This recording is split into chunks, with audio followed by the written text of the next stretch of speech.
Coming up on Network Africa. South Africa eases restrictions as the country records a decline in COVID-19 infections. Human rights group Amnesty International says attacks by Islamist militants in western Niger worsens with children increasingly targeted. Plus, Prime Minister of Somalia vows elections will go ahead despite the tensions between his office and the president.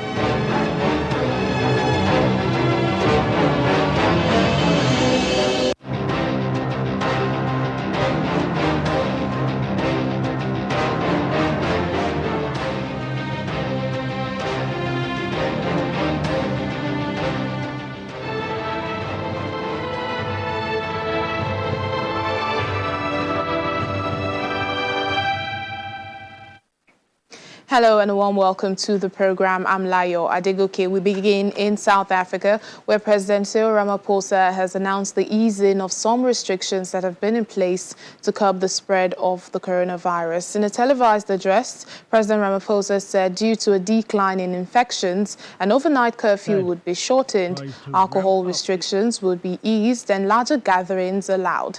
He said the supply of vaccines was no longer a constraint and called on people to play their part in stopping the spread of the virus by coming forward to get jabbed. He also adds that the authorities are looking for ways to introduce vaccine passports, which can be used as evidence of vaccination for various purposes, raising fears that vaccines could become compulsory in South Africa.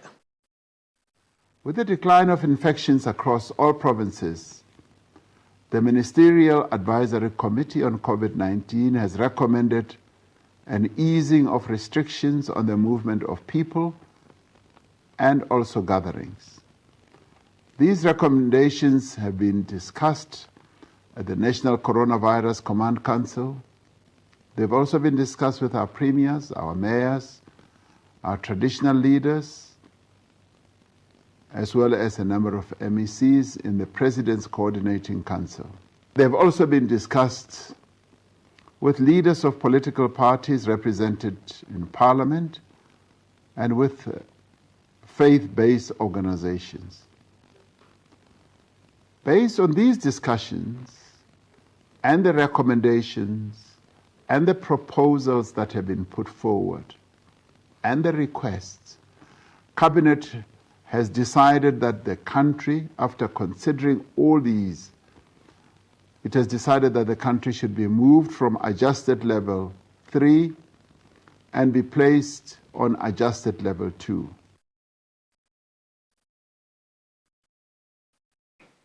Well, joining us now is our South Africa Bureau Chief, Betty Dibia, for more on this. Hello, Betty. How are South Africans reacting to this relaxed restrictions, and which ones exactly brings relief to the nation?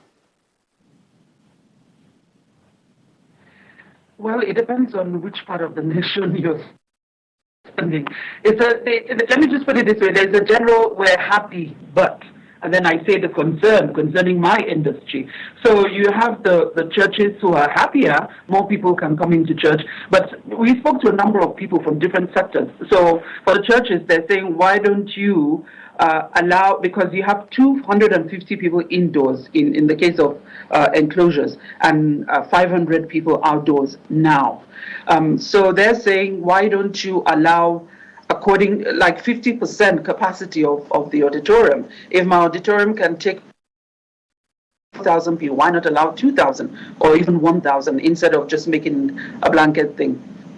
That apart, the politicians are happy, but they're hoping that there will be like an end date for the state of disaster, like an end date for all the lockdowns, so that business can actually go back to normal or a semblance of normal, you know. So everyone is happy or happier, but they're hoping for much better, especially those in the entertainment industry where you expect you have something called fill up the dome or fill up the stadium for a concert. You can have that now as is. 500 people will not cut it for those in that sector, suppliers of services and all that. So people are happier, especially the politicians who are preparing for the local government elections, which will start, which will be on the 1st of November for now, and they're allowed to start campaigning. So they're releasing their manifestos. Holding or trying to hold rallies, so that will help them, but it won't command the crowd that usually accompanies such events. So we're happy, but it could be better than this. Well, with this relaxation of restrictions now, there are tendencies that, people could lose their guard. How prepared is the government in handling these laxities? It's still in the hands of the people, as the government keeps repeating. Government can say, do whatever. It's still in the hands of the people.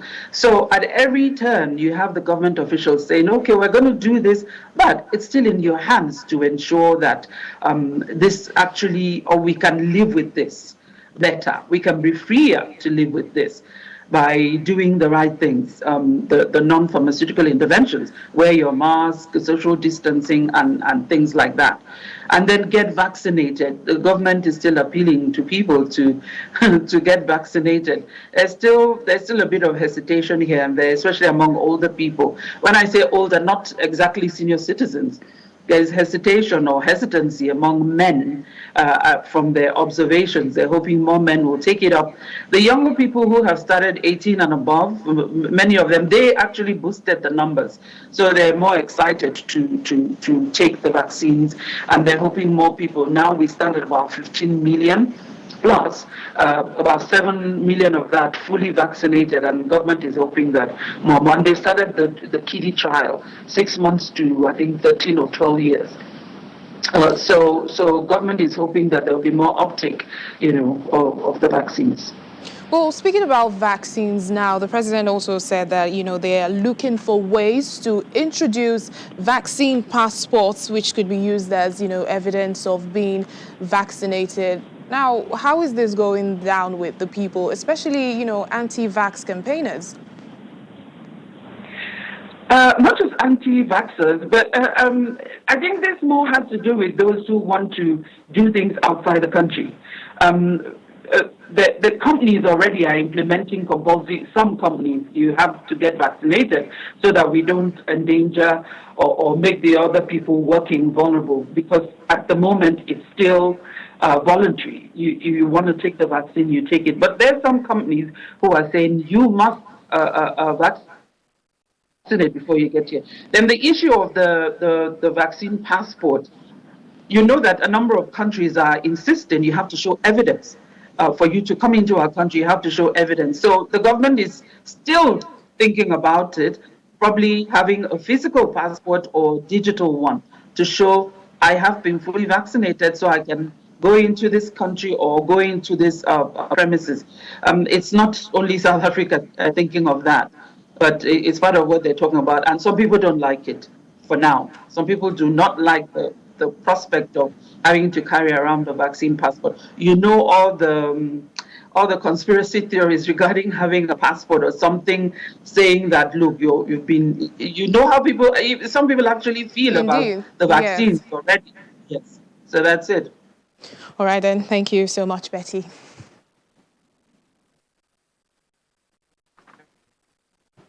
Well, away from COVID-19 stories to an update in Guinea, the military junta has announced the 4-day consultation program with different groups starting Tuesday. The program is expected to involve religious leaders, civil society groups and business people, among other groups. The junta, which took power last week, has also announced a toll-free number for civilians to report any abuses by the security forces. The number is 100 and it's available to all telephone operators in Guinea. The junta has in the past said it is committed to the transition process. A mission of the West African Regional Group, ECOWAS, met the junta on Friday and said that the deposed President Alpha Condé is in good health. Well, as Libya looks to holding elections in December, a United Nations top official says it is better to have the votes in a less than ideal situation and with all imperfections, challenges and risks than not have it at all.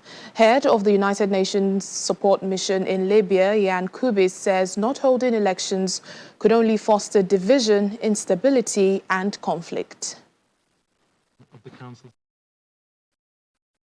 I would like to stress that holding the elections in Libya, even in less than ideal situation and with all imperfections, challenges and risks, is much more desirable than no elections that could only foster division, instability and conflict.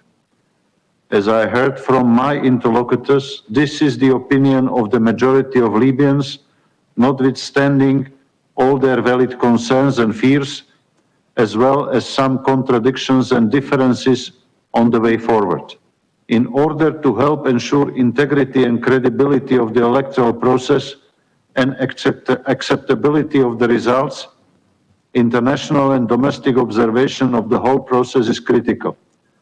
I urge all member states and regional organizations to send observation teams in coordination with Libyan authorities and institutions, notably the High National Election Commission and Ministry of Foreign Affairs, when the time will come. Not holding the elections could gravely deteriorate the situation in the country, could lead to division and conflict.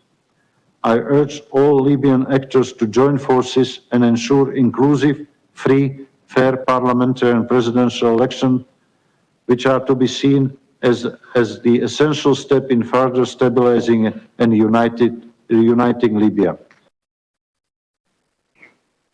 The human rights group Amnesty International says attacks by Islamist militants in western Niger have worsened significantly since the start of the year, with children increasingly targeted. A report by the group says the conflict in the Tillaberi region, which borders Mali and Burkina Faso, is having a devastating impact. More than 500 civilians have died between January 1st and July 29th this year from conflicts in the region, exceeding the 397 people killed in 2020. Well, the report also adds that over 60 children have been killed by armed groups in the tri-border area, with one jihadist group intensifying its efforts to recruit boys to its ranks. Well, let's get more and more discussions on this story. Joining us now is Ibironke Adiagbo. She's the CEO, founder of the IA Foundation. Thank you so much for speaking to us on the program. Let me begin by asking, what do you make of this report by Amnesty International saying, militants are targeting more children in Niger? Yeah, good afternoon, and thanks for having me on your program. Without a doubt, militants do actually copy each other. As you know, the Niger is quite close to Nigeria, and this is very prevalent in Nigeria at the moment, because they see children as soft targets. They know if they take these children away or they attack them, their parents will be worried, the nation will be worried. So it's a good soft target to get whatever they want from the government, which is usually sometimes financial. So it's just an easy way to actually get attention from the media and from the international community. So it's just a soft target for them. Well, you've mentioned Nigeria. It's an almost similar scenario that's playing out here in Nigeria, where there have been a number of school kidnappings, deaths in some instances. How do we rebuild confidence, and keep children in volatile areas from associating education with insecurity? Without a doubt, this actually keeps me awake at night. And that's what made me set up the IA Foundation, to make sure we can help reduce the number of out-of-school children. Nigeria has one of the highest number of out-of-school children. And having this situation happening in Nigeria is not in our interest at all. The government of the day needs to pay attention to this issue. It's actually very, very important. Because if we don't deal with these children's emotion at this point in time, these children will be scarred for life.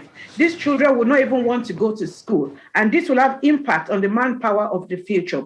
And essentially, we're going to be recycling bandits because these kids, if they don't go to school now, they'll then turn out to be the bandits of the future.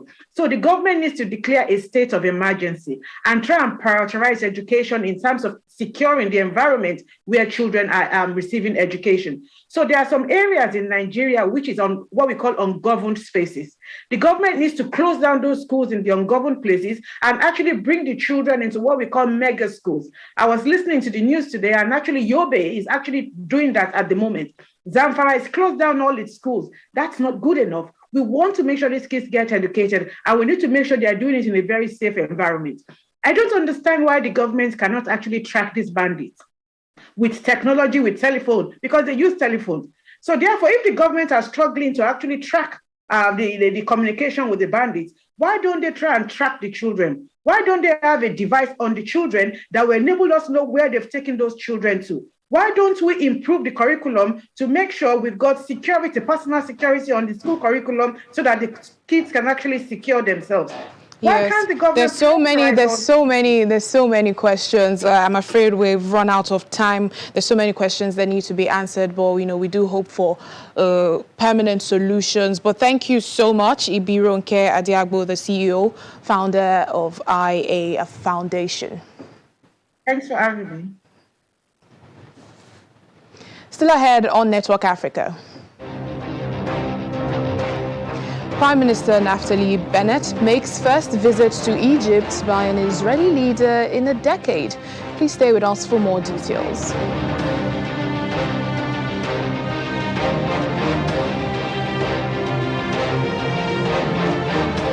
Welcome back to the program. Somali Prime Minister Mohamed Hussein Roble has said that his dispute with President Mohamed Farmajo will not affect plans for long-delayed elections. Mr. Roble made this known while receiving a UN delegation led by the Deputy UN Secretary General Amina Mohammed, saying Somalia is committed to holding the elections as planned and other existing matters will not have any effect on the elections. The dispute between Mr. Roble and Mr. Farmajo, sparked by the government's handling of a missing spies case, has raised fears that Somalia's electoral process could suffer further setbacks. The Horn of Africa nation is scheduled to hold parliamentary elections between October 1st and November 25th. Meanwhile, during UN Deputy Secretary General Amina Mohammed's visit to Somalia, she met with Somali elders as well as women leaders and advocates from a range of areas, expressing her solidarity with their efforts to bring about greater involvement of women in the country's political sphere as well as in economic life. She also highlighted the country's parliamentary elections as an opportunity to build on the progress made in women's political participation and emphasizes that women's full inclusion in all sectors of society will contribute to greater resilience, peace, and stability. The focus has been on the elections and in particular women's participation and the 30% quota that has been promised. It's essential to have that and more if we can. Somalia has done well to get the 24%, but in the upper house and the lower house, we must see the 30%. Currently, it appears that we're moving to more than 24% in the upper house, but it's not guaranteed. And so what we were doing was speaking to all those who have something to do with this process. Well, it's more than just a quota. It's also about women's economic empowerment. It's about their place in society and the growth of this nation that needs to be inclusive as we work towards peace. So the Women, Peace and Security agenda is very important. It's still about finding peace in Somalia, in spite of the elections that will happen. Israeli Prime Minister Naftali Bennett is holding talks with Egyptian President Abdel Fattah al-Sisi in the Red Sea resort of Sharm el-Sheikh. It's the first official trip to Egypt by an Israeli premier for a decade, although the meeting is said to have been shrouded in secrecy. The Egyptian presidency said the two leaders would discuss bilateral and regional issues and ways to revive the Israeli-Palestinian peace process. Mr. Bennett, who succeeded Benjamin Netanyahu in June, received an invitation to visit Egypt last month. Mr. Netanyahu was the last Israeli prime minister to make an official visit to Egypt in 2011 when he met Hosni Mubarak just over a month before he was ousted by a popular uprising. Let's bring in the VOA's correspondent in Cairo. Edward Yeranian joins us now. Hello, Edward. Thank you for speaking to us. Well, this meeting is said to be shrouded in secrecy. What could be the reason for this? I mean, it's the first visit by an Israeli prime minister in a decade. Well, Layo, several reasons. I think an Egyptian politician, the Egyptian president in this case, spends a great deal of political capital to meet an Israeli leader, given that Israel is not very popular in the country, which is to say that it's probably not worth going to the extent of having a large official visit when they can talk to each other anyway. Former Prime Minister Netanyahu met with President Sisi several times at the UN, and some speculation that he may have met him secretly any number of times. So I think the channels, at least talking to Egyptian political officials on the sidelines, political channels have never been closed. It's just that they don't want to have a very big official visit, especially here in Cairo.